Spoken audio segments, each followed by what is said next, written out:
धूप में election commission को बारिश नजर आ रही थी, कोई बारिश नहीं पड़ी और उस पे इलेक्शन कमीशन ने एक ढटाई के साथ गलत बयानी की।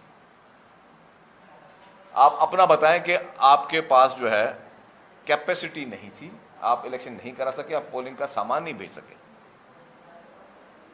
और उसको अगर इलेक्शन कमिश्नर टीवी पे आके गलत बयानी करे, एक ब्लंटली पूरी कौम को गुमराह करे, तो आईने कानून पाकिस्तान क्या करता है उसकी वो उस पे कि जी एक शख्स जो कि एक सरकार की तनख्वाहदार एक मुलाजिम आदमी है, वो अगर बैठकर ढटाई के साथ झूठ बोल रहा है और वो पूरी कौम को गुमराह कर रहा है, अगर आप नहीं कर सकते, आप बताएं कि जी हम हमारे साथ कोई एक्सक्यूज हम नहीं कर सके, कि वहाँ सिचुएशन ऐसी नहीं थी कि हम वहाँ पे पोलिंग का सामान नहीं भेज सके।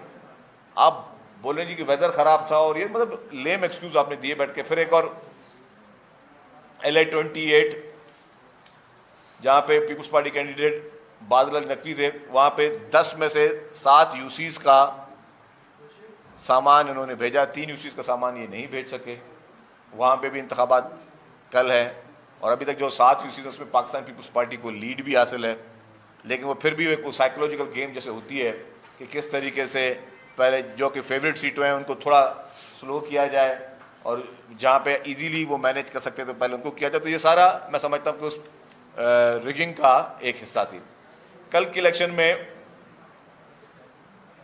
जो LA-31 में जो प्रेसिडेंट है आज़ाद जम्मू कश्मीर के, उनके ऊपर हमला किया गया। सदर साहब हैं, सदर साहब, उन पे PMLN के गुल्लू भट्टों ने हमला किया। वो अपना वोट देने जा रहे थे और प्री प्लान्ड हमला था ये। और उसके बाद हमारे सामने वहाँ पे IG पुलिस को, चीफ सेक्रेटरी को कंप्लेंट्स भी गई, लेकिन एक शख्स भी उन्होंने गिरफ्तार नहीं किया। इससे बड़ी अफसोसनाक बात क्या होगी कि आप उस इलाके के प्रेसिडेंट को, वो सदर हैं इस वक्त चौधरी अतीफ साहब, उन पे आप जो है वो अटैक करते हो और आप गिरफ्तारी नहीं करते हो। और उसी हलके में जिस तरीके से फिर हमारे पीपुल्स पार्टी के MNA, जब उनको कंप्लेंट आई कि जी पोलिंग स्टेशन पे स्टैंपिंग हो रही है और वहाँ पे पंजाब पुलिस और बाकी लोग जो है वो ठप्पे मार रहे हैं, और जब वो वहाँ जाते हैं तो उन पे स्ट्रेट फायर होते हैं और स्ट्रेट फायर के नतीजे में 3 लोग जख्मी हैं। उस MNA साहब को अल्लाह ताला ने बचाया, उनके थंब में गोली लगी है और उसकी मैं वीडियो भी दिखाता हूँ आपको। उसके अलावा और भी लोग वहाँ पे जो है वो जख्मी हैं। इमीडिएटली MNA साहब वहाँ पे CMH हॉस्पिटल में जाते हैं, अपना फर्स्ट एड कराते हैं, फिर इस्लामाबाद की तरफ आते हैं। और उस पर मैंने देखा कि जिस तरीके से राना सनाउल्लाह साहब ने उसका भी तमस्सुर उड़ाया कि पहले बोला जी वहाँ गोली लगी, पहले बोला फिर वहाँ गोली लगी। वो CMH हॉस्पिटल में गए पहले अपनी फर्स्ट एड के लिए और फिर वहाँ से वो इमीडिएटली इस्लामाबाद की तरफ आए। आपको मतलब जहाँ पे एक सिटिंग MNA है, आपको एक हमदर्दी करनी चाहिए, लेकिन आप हमदर्दी की जगह आप तमस्कर उड़ा रहे हैं। ये आप वही हरकतें कर रहे हैं जो किसी दौर में PTI किया करती थी, और मैं समझता हूँ कि अभी आप PTI प्लस बनने की कोशिश कर रहे हैं ये PMLN की क़यादत, कि वही हरकतें कर रही है। और उसी तरीके से तमस्कर उड़ाना, उसी तरीके से प्रेस कॉन्फ्रेंस करना, अल्फाज का चुनाव आप उनका देख लें, उनकी वर्डिंग देख लें, उनके स्टाइल देख लें, वो तकब्बुर और गुरूर देख लें।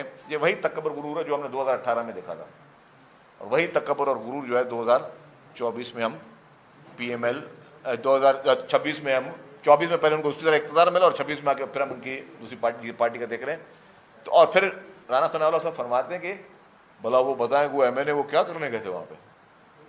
हमने तो बता दिया कि हमारे MNAs गए थे इलेक्शन को मॉनिटर करने के लिए ताकि कहीं पे स्टैंपिंग ना हो। ठीक, आप बता राना साहब, आप और आपके फेडरल मिनिस्टर 15 दिन से वहाँ पे क्या कर रहे थे? आप अपनी एक दिन पहले तो आप लोगों ने जलसे भी किए, आप अपनी वहाँ पे एक्टिविटीज़ बता सकते हैं या हमें बताएं, हम आपको टीवी चैनल पे बताएं आपकी एक्टिविटीज़, आप लोगों ने क्या वहाँ पे एक्टिविटीज़ की थी। बैलेट पेपर 2 दिन पहले तमाम पीएमएलएन के कैंडिडेट्स को दे दिए गए थे, जिसमें मैं समझता हूँ कि इलेक्शन कमीशन जो है वो उसका हिस्सा थी और एडमिनिस्ट्रेशन जो है वो वहाँ का हिस्सा थी।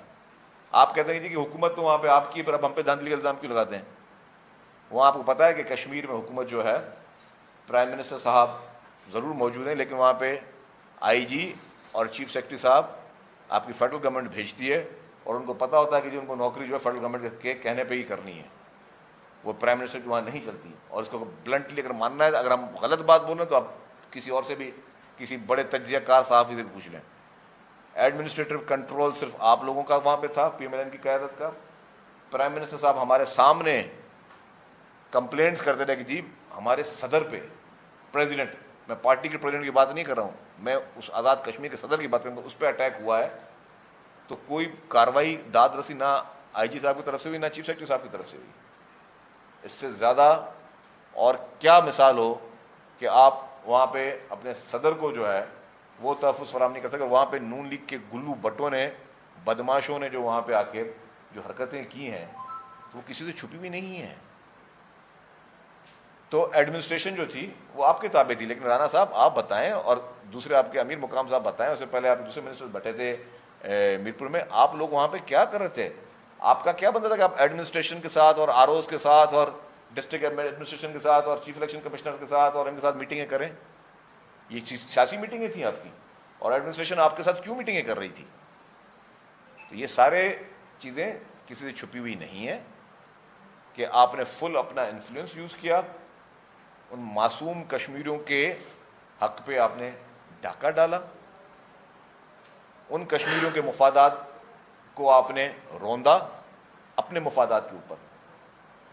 और ये तो सिर्फ मैं उधर की बात कर रहा था, इसलिए कि मेरे पास पूरी लिस्ट बनी हुई कि किस तरीके से फारूक हैदर साहब जो उनके पहले प्राइम मिनिस्टर थे, उनके हल्के में जिस तरीके से खुले आम स्टैंपिंग होती रही, कुछ 30% वहाँ की पोलिंग स्टेशन थी जहाँ पे स्टैंपिंग चलती रही। और ये नहीं कि हमें अब बोल रहे हैं कि इलेक्शन रिजल्ट देने के बाद, हम आपको वो फैक्सेस दिखा सकते हैं और कल हमने मीडिया के साथ शेयर भी किए हैं वो, कि सुबह से लेके जहाँ जहाँ पे जो प्रॉब्लम्स थे वहाँ पे हमने इलेक्शन कमिश्नर को राइटिंग में फैक्स लेटर भेजे। ये जो कल बोल रहे थे जी सुबह, कल मैं देख रहा था इनको, एक इनकी पंजाब की वजीर साहबा कह रही थी कि सुबह 9:30 बजे से इन लोगों ने कंप्लेंट शुरू की। तो क्यों नहीं करेंगे भाई? अगर आपके पोलिंग का अमला जो है हमारे पास, हमारे जहाँ पे पोलिंग स्टेशनें थी वहाँ पे पोलिंग का अमला दोपहर को 12 बजे तक नहीं आएगा, तो क्या हम कंप्लेंट नहीं करेंगे? या अगर हम देखेंगे कि वहाँ पे जो प्रिजाइडिंग ऑफिसर हैं वो दरवाज़ा बंद करके और अंदर पंजाब पुलिस बैठी और स्टैंपिंग होती रही, और अगर हम सुबह को हमें देख रहे हैं कहीं भी कार्रवाई हो रही है, तो हम क्या कंप्लेंट नहीं करेंगे? हम इंतजार करेंगे कि रिजल्ट आए उसके बाद कंप्लेंट करें कि स्टैंपिंग? अगर सबने देखा, सर ये पूरे पाकिस्तान ने देखा जिस तरीके से इंतखाबात हुए, जिस तरीके से इस इंतखाबात के नाम पर ये सारी चीज़ें हुई, आपने मैंडेट को रौंदा, आपने पीपल्स पार्टी के मैंडेट को रोंदने की कोशिश की, आपने उन कश्मीरियों के मैंडेट को रोंदने की कोशिश की, और ऊपर से आप बोलते हो कि हमने कंप्लेंट भी ना करें। फिर उसके बाद कल जो है आपने देखा कि नैयर बुखारी साहब ने प्रेस कॉन्फ्रेंस की, और नैयर बुखारी साहब ने जो प्रेस कॉन्फ्रेंस की वहाँ पे उन्होंने बैलेट पेपर्स दिखाए। बैलेट पेपर्स पे स्टैंप लगे हुए थे पीएमएलएन के। तो ये कहाँ से आए? पीएमएलएन के स्टैंप पेपर्स आ रहे थे, ये कहाँ से आए?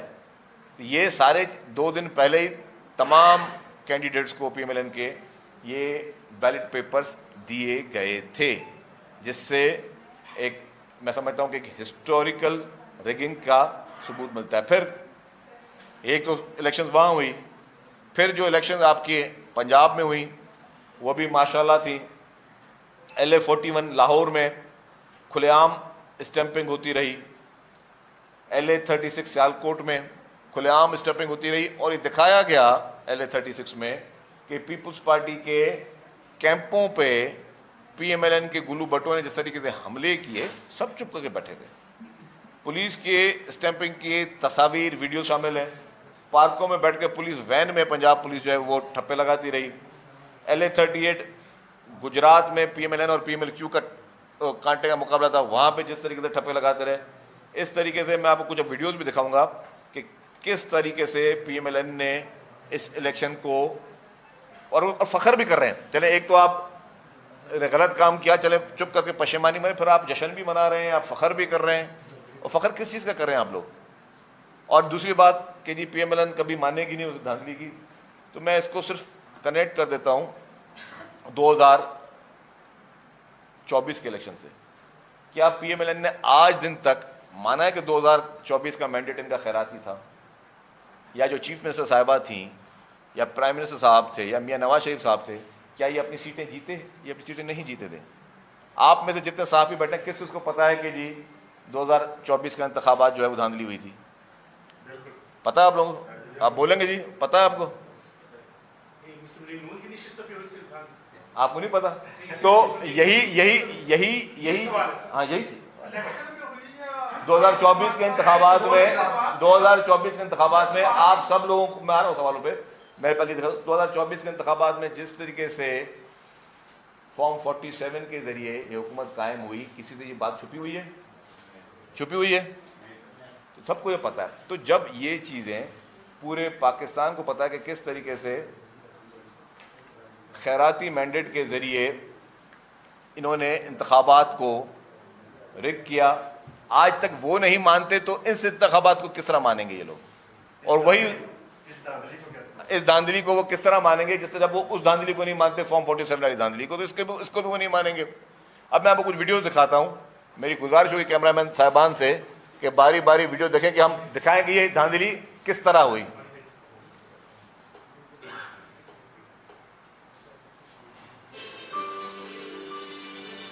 कैमरा ऑन कीजिएगा प्लीज।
ये हमारे MLA साहब को जो गोली लगी उसका था।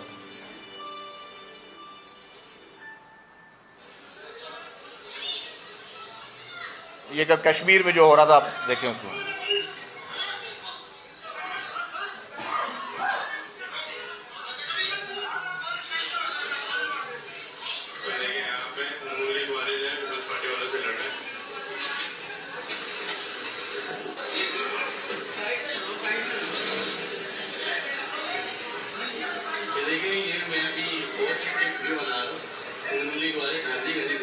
पुलिस वाले ने